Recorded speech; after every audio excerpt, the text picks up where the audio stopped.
வணக்கம் நண்பர்களே. நம்ம இன்றைக்கி என்ன பார்க்குறோம்னா கனகாம்பரம் பார்க்குறோம். இது நம்ம வீட்டு தோட்டத்தில் வீட்டுக்கு பின்னாடி வச்சுருக்க கனகாம்பரம் எவ்வளோ அழகாக கொத்து கொத்தாக பூத்துருக்குன்னு பாருங்களேன். நீங்கள் யாராவது கனகாம்பரம் வச்சுருக்கீங்களா? எவ்வளோ செடி எவ்வளோ அழகாக பூத்துருக்குன்னு பாருங்கள். இது இந்த ஊசி கனகாம்பரம்னுவாங்க. அந்த இது நம்மகிட்ட ஒரு 30-40 கண்டுக்கு மேலே இருக்குது. அது எல்லாமே நல்லா கொத்து கொத்தாக பூத்துருக்கிற பார்க்கும்போது அவ்வளோ அழகாக இருக்குது. யாருக்கு தான் கனகாம்பரம் பிடிக்காமல் இருக்கும்? அதோட கலரே அவ்வளோ அட்ராக்டிவாக இருக்கும். இது மொத்தமாக பறித்து வீட்டில் வச்சுருக்கோம் பாருங்கள், எவ்வளோ வந்திருக்குன்னு பாருங்கள்.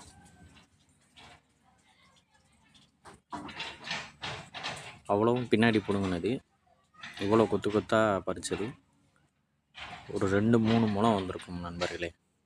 அவ்வளோ தூரத்துக்கு அது பிடிங்கிருக்கும். யாருக்கும் விதை வேணும்னா சொல்லுங்கள்.